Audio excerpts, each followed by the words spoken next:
All right, back for part 2 of today's episode, December 28th, 2016. I was talking about an incident that occurred last night near my house, or in and around my house, of a young lady who, I'm not going to qualify the word, let's just say for the sake of discussion or monologue that she was a young lady. She was a young lady. She wasn't an old lady and she wasn't a guy. She was female. Anyway, so I was talking about that, and she belly plopped her yellow ugly car into the creek, which is next to the road. She came to the house, knocked on the door, blah blah blah. She has her phone wouldn't work. She has a cell phone, and apparently it got crashed in the car wreck, and she had a little blood on her lip there where she said the airbag hit her in the face, which is possible. Airbags are dangerous, but handy when you need them, I guess. So she asked me, can I call you? Somebody, can I call somebody? No, I can't. I don't have the phone number. Why don't you have the phone in your brain? I mean, how come you don't know a phone number of everybody you would ever call? I mean, at least people you know, like your family, and your own phone number.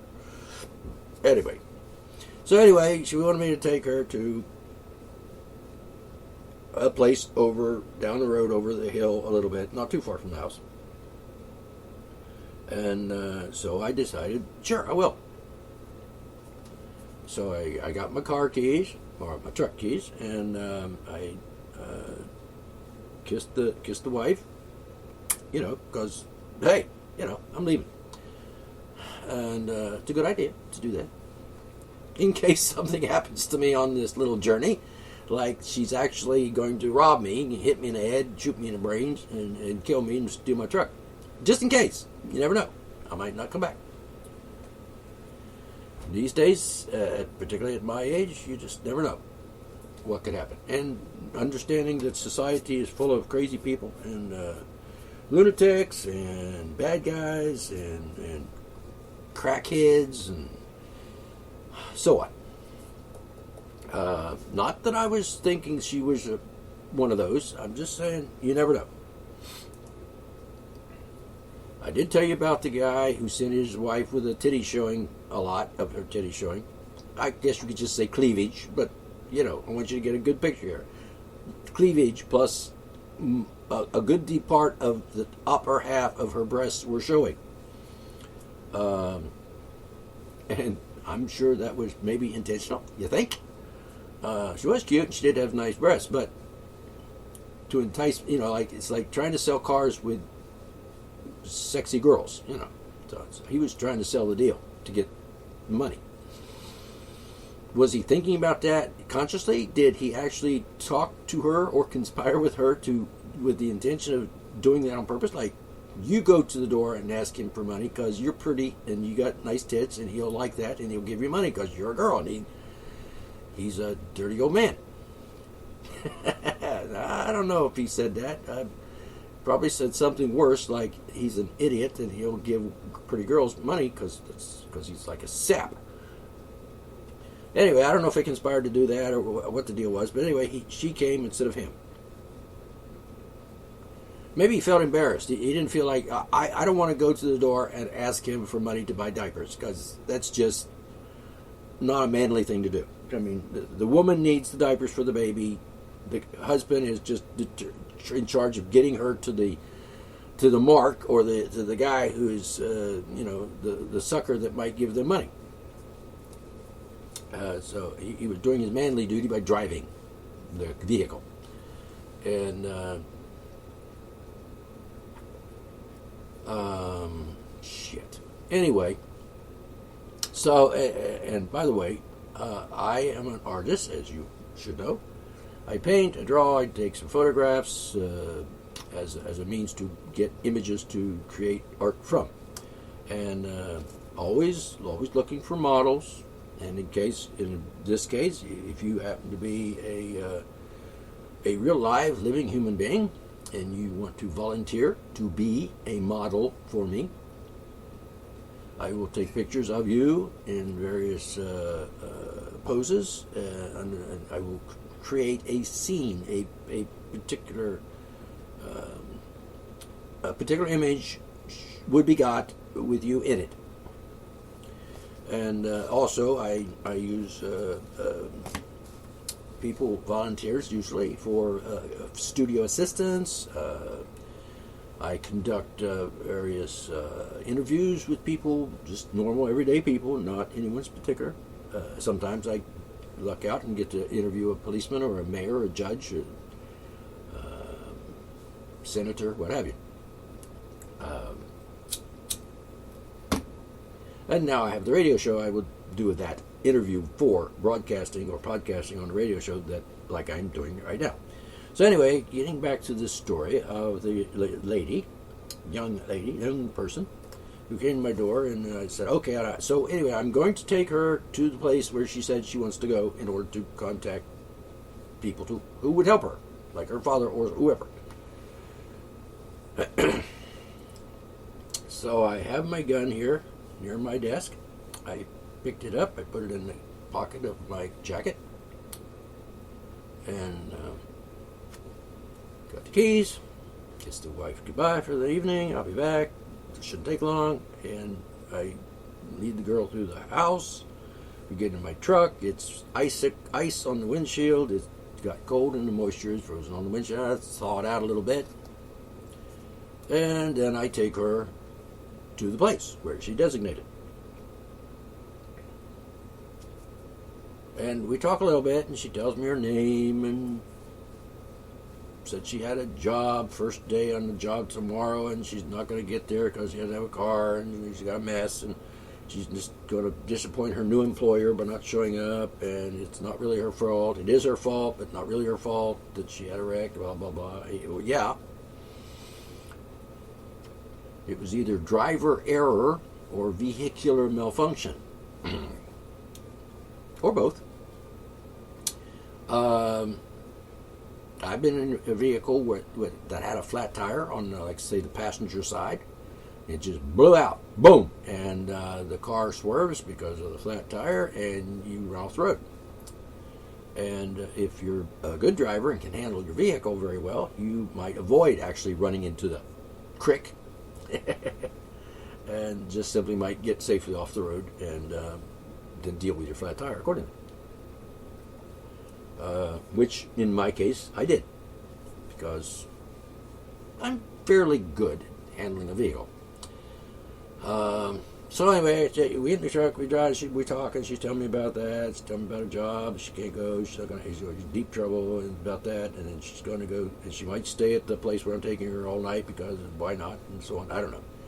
And I guess she's and something about maybe her brother or father or somebody will come by in the morning and pull it out. It'll have to be towed out or something, and blah blah. It's totaled probably, and what am I going to do? And I'm miserable, and I'm a wretched creature, and oh, I am in such terrible, terrible situation.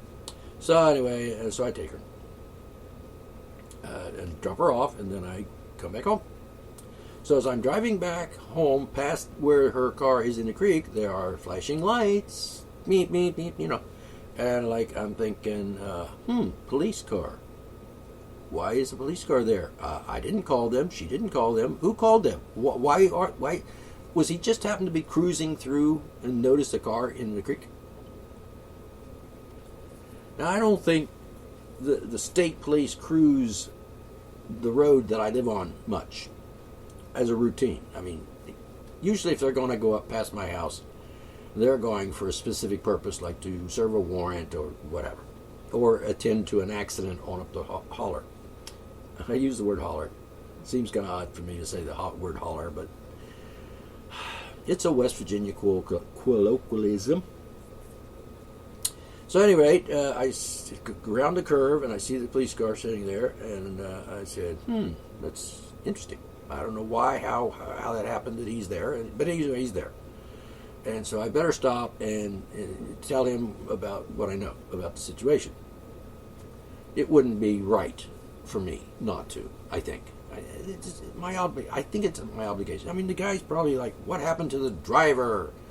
You know, because if he comes by there and he sees a car in the creek, and there's somebody in the car and they might be injured or dead, and and I got to investigate and I got to call that in, and just in case the person is injured or whatever. And the person could be drunk, whatever, had a heart attack and passed out and drove in the creek accidentally that way. You never know. And he would probably not know either. How could he know? So anyway, I got out of my vehicle. I passed him. And I pulled off in front of him a little ways, and I went back and I started walking back, and I waved, don't shoot me, don't shoot me, because you know how cops are. He might panic and see some guy walking down the street in the dark towards him, and I've got some hair, and I don't know what I would look like to somebody that saw me walking down a dark street at that hour. Could be scary. I don't know if I'm scary or not. I'm not saying I could be considered scary, particularly if you're a cop and you're there and you're paranoid anyway, because cops are all paranoid nowadays because they're afraid they're going to get shot, because there are crazy people out there that apparently think it's okay to just shoot people who happen to be cops, and I think that's pretty disgusting. Not that I love cops or anything. Well, I'm not a cop lover, and I'm not a cop hater generally, but I do have a certain contempt and disdain for certain cops in America, for example, because they're just animals, and they kill people, murder them in the streets, and so on, in their own homes sometimes, and they shoot people's dogs for no apparent reason, and so on. So cops are paranoid, I think, at this point, and probably with good reason, seeing as how a lot of cops are evil, bad, barbaric animals, mad dog, rabid dogs, insane lunatics. And why do they have guns? There's a lot of talk in America today about people having guns, and that there should be background checks, and they should be screened, and people that are mentally ill should not have guns.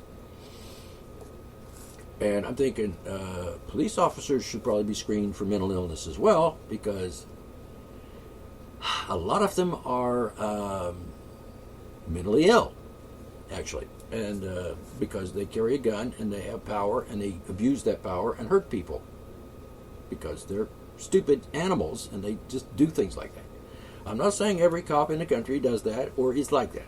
I'm not saying some, many actually, are, let's say, ex-military, where they've been trained to kill people and murder people without having any feelings. So that's a bad mental illness situation, to put that person in a uniform and give them a badge and a gun and license to kill. Seriously. So police officers should be paranoid, because quite a few of them have been killed in the line of duty recently. But they've also done their share of murdering people. They have actually shot people in the back for no reason, murdered people, beat them up, tasered them, shit like that. And I'm reminded of the guy in Oregon who was murdered. He was ambushed and murdered in cold fucking blood. And I saw the video, I watched it several times, and they are animals. Those people in Oregon who murdered that guy. And if you've been listening to the news and stuff, or you know his name, I can't pronounce his name right at the moment. But they murdered him in cold blood. It was on camera. We saw it, and I saw it several times, and I outraged. And those cops did not go to jail. They did not lose their life. They didn't. They were just. Some of them just went on about their business, and probably called heroes or some damn thing. And thank you for your service. They were murderers, cold-blooded animals, murderers, barbaric pieces of shit, and they should be in prison. And in my way of thinking, if you murder somebody as a cop, then you probably deserve to be more than just put in prison. You should probably be forced by a court order to compensate the families of the dead person. I don't mean like your insurance should pay it, or the mayor of the town or police chief or government of your town that you're working for should pay it. I mean you personally, the cop. You murdered a guy, you're responsible, so if they get a judgment against you for what's the word? I forget the word. Shit. Well, basically you're found liable for in a civil court for murdering someone, then the court order is, you pay $30 million to the family for murdering their family member. In that case, it should come out of your pocket, copper, not out of the city or the state or whatever the entity is you're working for. Yeah, I know, you're working for the people, but you don't seem to know that anymore. Cops, I think, used to know that. At least they pretended to. So the thing is, I pulled over and I get walking back, and he seems to be, calm. And I couldn't really see him real clearly because he was in the shadows, and I was walking towards him. And he had the headlights on in the vehicle, so I could kind of see him a little bit. And we greet and I tell him the story about the girl coming to the house, and I took her to the place. And so this gentleman, I speak that loosely, and he was rather civilized, to be honest with you. He wasn't mean, and he wasn't nasty. He pretty much just routinely made his statement or his point, whatever it is, and I will get to that in a minute. And so I told him what I did. And he said, you've just committed a crime. What? And I immediately thought there's a law saying something about leaving the scene of an accident and so forth. And I immediately thought, oh shit, I just was complicit in the commission of a crime of leaving the scene of an accident. I helped the person involved in the accident escape from the scene by taking her to the apartment place, wherever she wanted to go. I'm like, oh shit. And I said that out loud. Oh shit. And it dawned on me. Yeah, that's true. Damn. And he made a point, and he was correct, legally speaking, and according to his routine of saying things according to the law as he understands it. And so I had to explain what I had done and why I did it.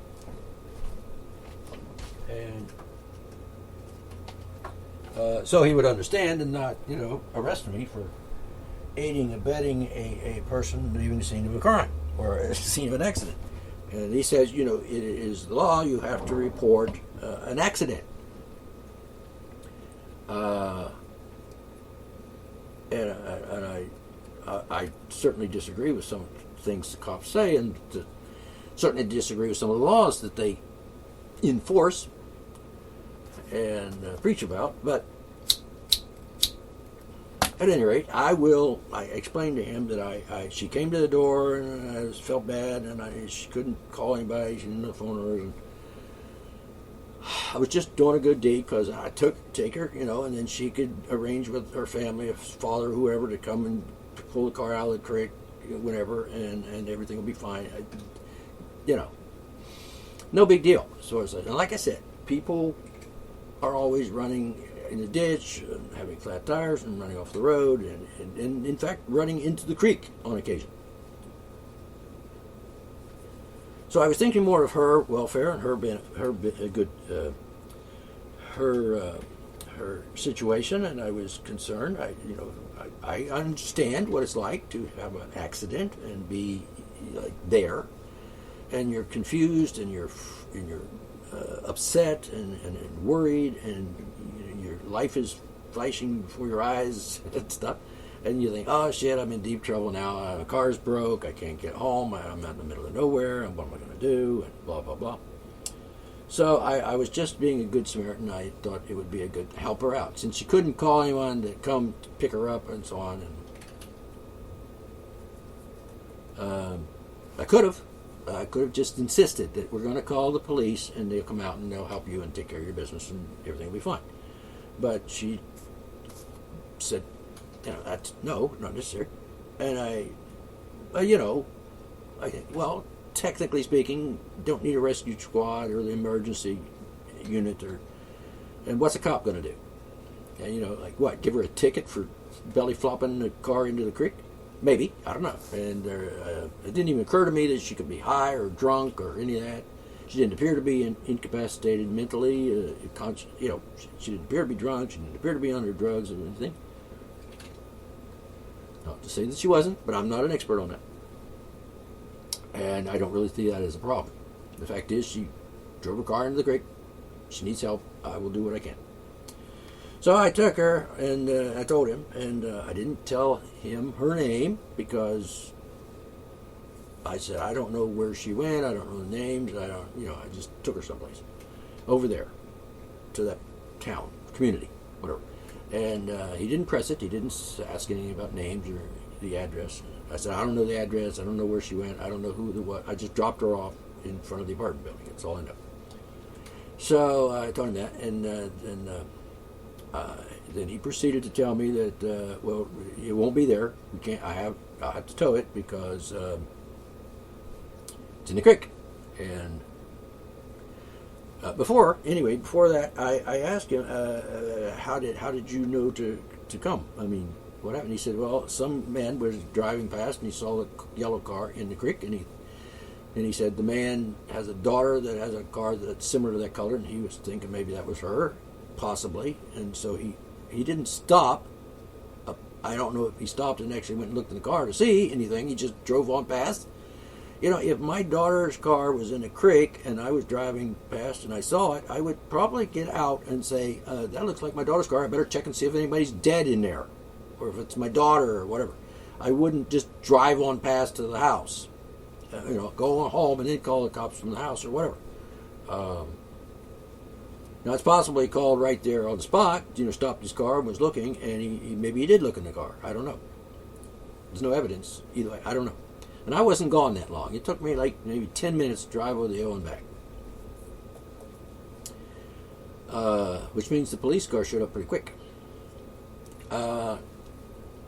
So anyway, he told me that the guy was concerned, so he called it in. And that's conscientious of him, particularly. Somebody could have been dead in the car or passed out or injured or whatever. So the guy was doing his due diligence by calling that in. Because he didn't know the circumstances, like I did.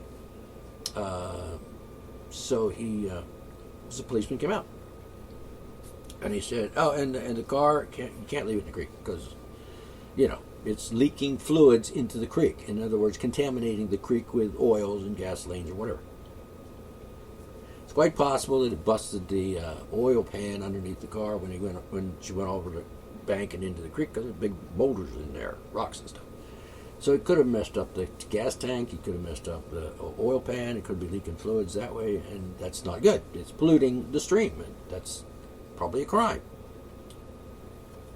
Even if it's an accident, it's still happening. It's still being polluted. And I'm thinking, okay, number one, whatever amount of gasoline or oil is going to leak out of that car into that creek is like, okay, here, sound effect, puh, puh. It's like a spit, like a drop of spittle, piff, into that body of water. Because by the time that water finishes its route down to the river, and then the river continues downstream to wherever the river goes, like to the ocean in the Gulf of Mexico, if that's where it goes. That bit of oil or gasoline spilled into that body of water is like puh, like a spit. Spit.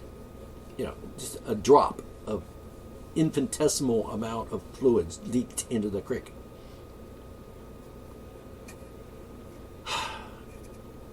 Honestly, if you're worried about polluting the creek with half a pint of engine oil, motor oil, or half a gallon of gasoline, whatever, or even if it's a lot more, several gallons or quarts of oil or gasoline into the creek, and by the time it gets to the mouth of the holler and dumps into the river down there, it will be like so diluted with the water that it'd be like nothing. I mean, you wouldn't even able probably even to detect it on the other side of the dam in the river. There's an old mill was there, and they had stones across like a little dam. By the time it got to the next town, it would be indetectable, I would guess. By comparison to, let's say, the fact that this cop was sitting there and his motor was running in his car, spitting out, carbon dioxide, or is it carbon monoxide? Yeah, carbon monoxide. Pollutants out of the exhaust of his car for the whole time that he's sitting there. Thus causing greenhouse gases and affect global warming and all that. Just from his car sitting there, from the exhaust, which could kill like a lot of people if they were standing behind his car. I mean, like kill them right there, within a matter of minutes. And this time of the year, there's not any fish or whatever in the creek. There might be a random crawdad somewhere under a rock, but generally speaking, no wildlife in the creek at this time. Maybe a duck from the neighbor's house. They have some pet ducks in the yard that go in the creek from time to time.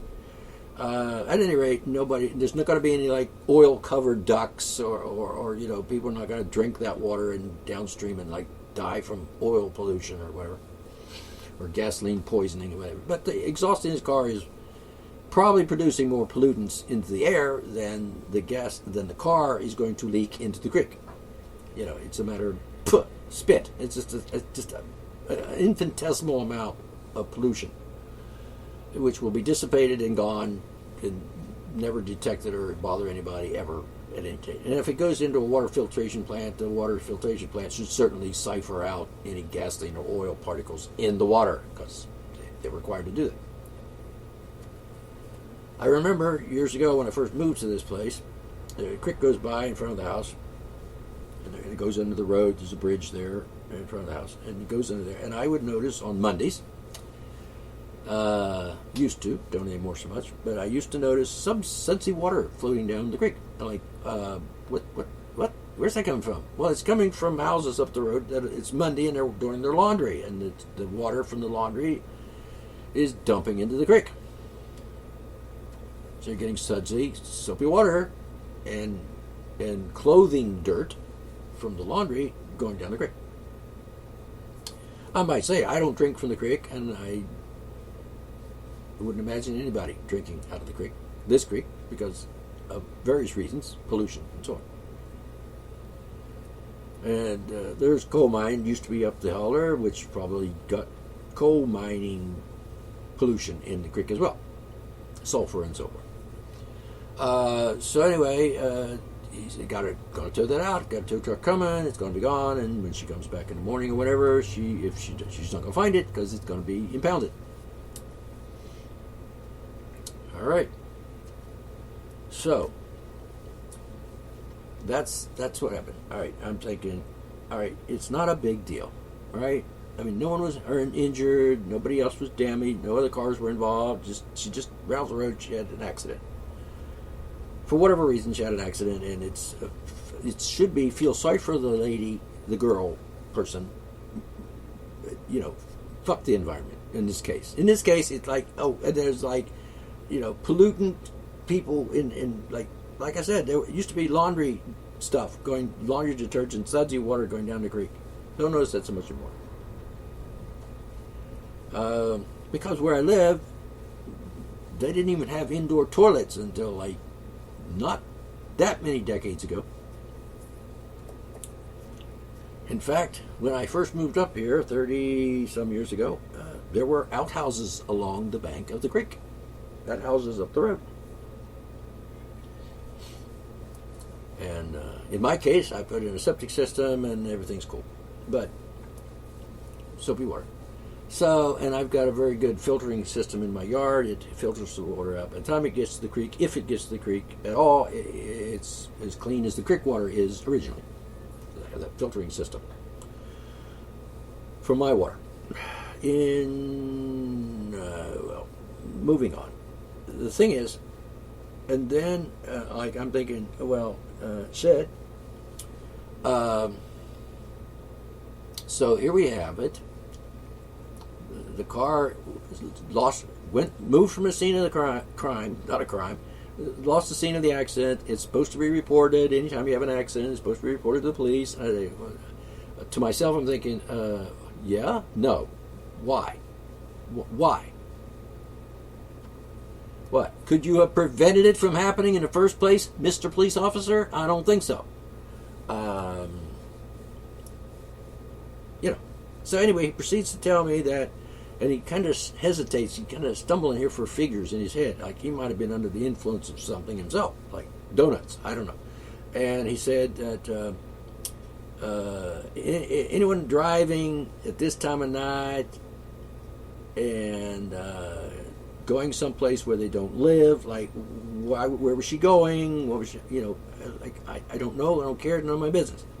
But if she had been driving there and she doesn't live on this, and he told me that the license plate came back as registered to another county away from here, quite a few miles away from here. So if it's registered to someone in that county and she's driving it, then why is she here if she lives in that county? I don't know. I might be in a different county. If I go to in either direction on the highway down at the end of the holler, I'm going to go to a different county eventually in one direction or the other. And even though I might be registered in this county, I might actually be visiting the next county to go shopping or whatever.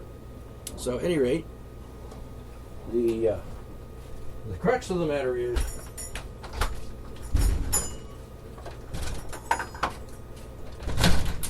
I had to let the cat out. It's my duty. And the cat has priority, apparently. I'm a doorman for the cat. So anyway,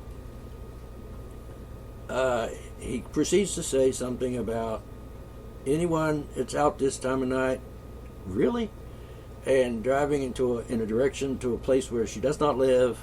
The odds are about, and he's kind of fumbling to find the right words here, about 30 to 40% of them are, let's say, they're like, the odds are they're under 30, and they're either inebriated or with drugs or alcohol. And I'm like, what the fuck? You just assumed that? What the hell's that got to do with anything? Obviously, the girl had an accident. She's upset. Her car is damaged, maybe totaled, and she's in deep shit. And you're like accusing her of maybe being out driving or joyriding or drunk or on drugs or some damn thing. I mean, what kind of person are you that you would assume that?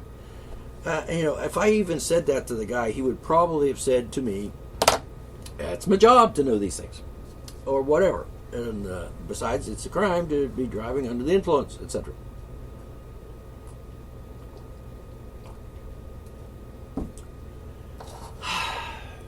Just between you and me, and the cop too, if he's listening, which I doubt.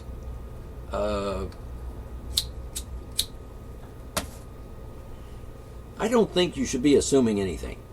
I think you should be more concerned about the welfare of the person,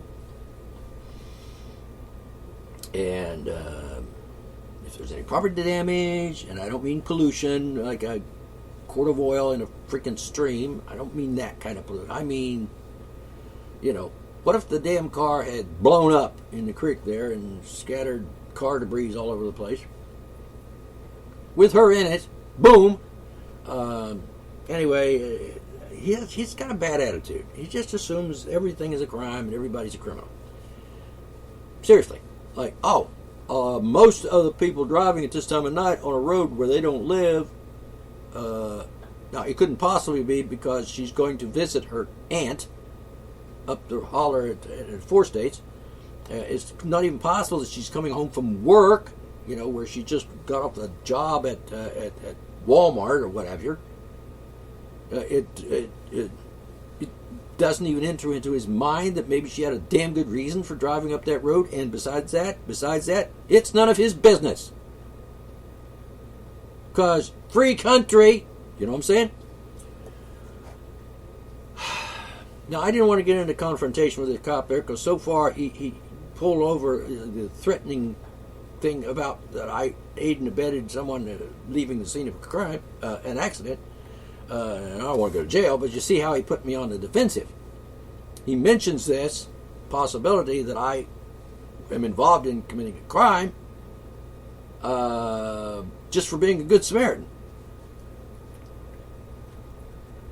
Seriously.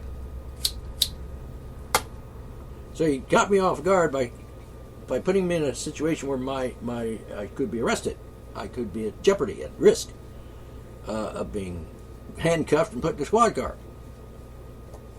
So there, you see, he's put me on the defensive by saying that and telling me about the drug thing like that's really his business. It's not, regardless of what he thinks or you think. I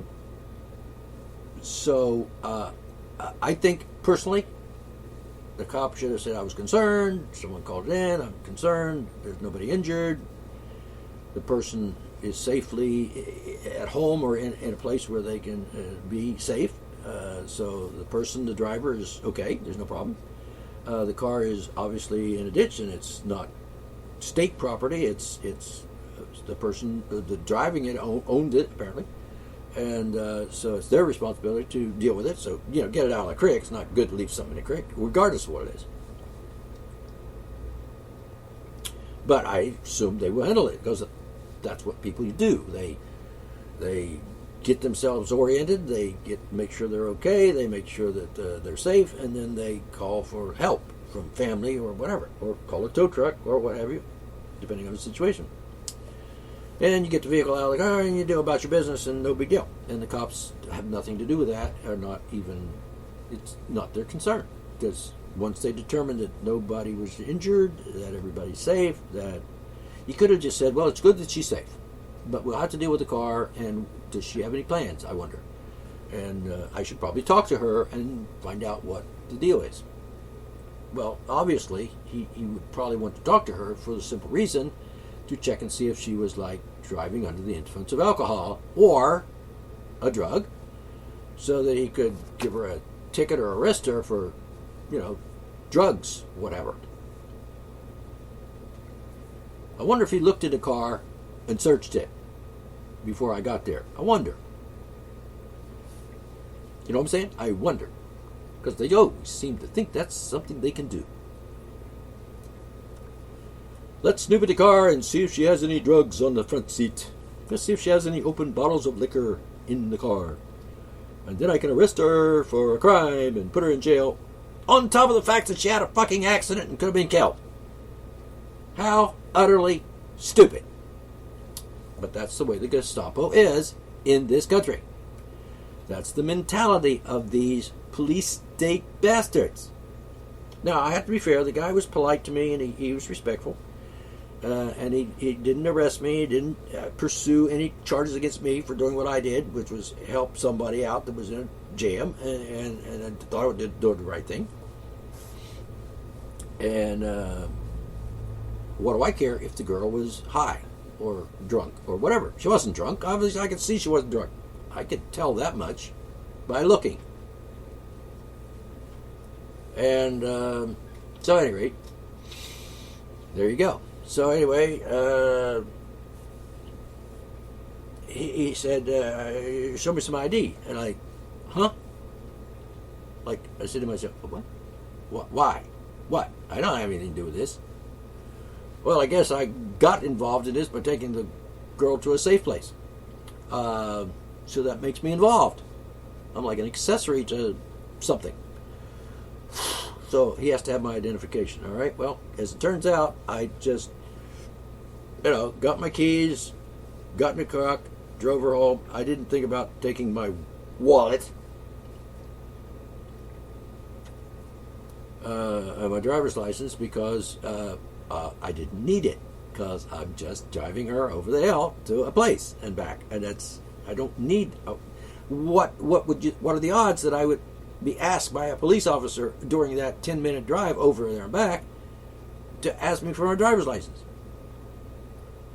I mean, who would have thunk? And like I said, he was a nice guy. Yeah, quote unquote, nice guy. by not pursuing the fact that I didn't have any ID on me at the time. Like, let's see your papers kind of thing. Like, fuck you. I don't need a piece of paper to tell you my name. And I live right there. You can see my house from here. And if you need to talk to me about something else, then fine. But don't be talking to me about aiding and abetting someone leaving the scene of an accident or not having a proper identification or whatever. Because, excuse me, that's bullshit. And they wonder why I call them the Gestapo. Papers, please. Fuck that.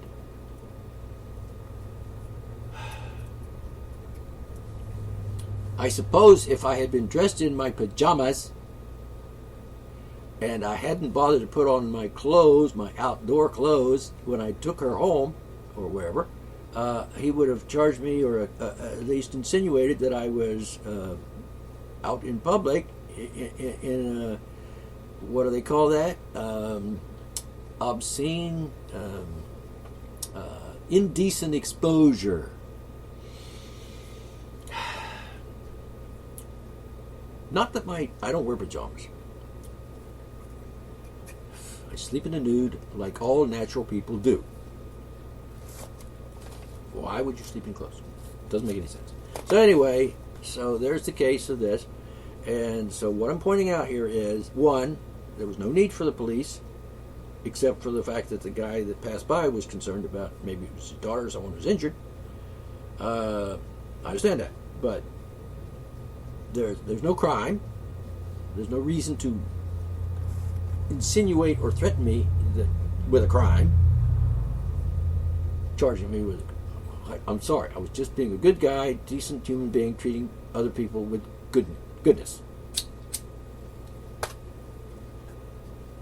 It should be helpful. Protect and serve, not harass, torture, threaten, or deprive me of my freedom. And so, like I said, the guy was civilized. He treated me with respect, as far as I know. As far as I can determine, I didn't detect any hostility towards me.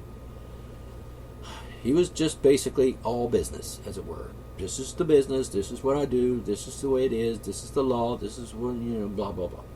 Okay, fine. But personally, I don't think it's a policeman's job to go around putting people in prison or arresting them, which is called abducting them, by the way, kidnapping them because they might have had a beer on the way home from work or whatever. That's another subject, but for another show. But drinking is legal, driving is legal. The two together are still legal. You can't make something a crime by putting two legal things together. It's just not even logical. Just wanted to get that in there. All right, so the segment here is about over. I've devoted 2 shows to it, and so you should listen to the first one and the second one at the same time. At one after the other.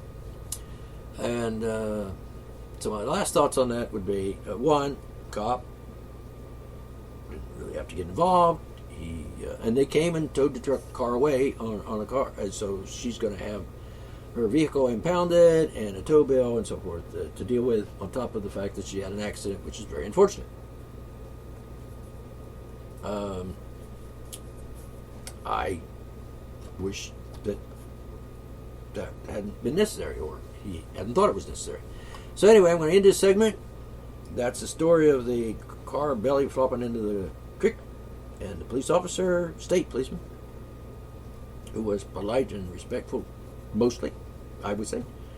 And yet, the Gestapo have their ways of dealing with people. And that's unfortunate. So, all right, I'm going to leave it at that. Talk to you again later in the next episode, which may come up today or not. But at any rate, thanks for listening. And do me a favor, share this radio show with your friends. And let's get this show out there for people to enjoy. All right? All right.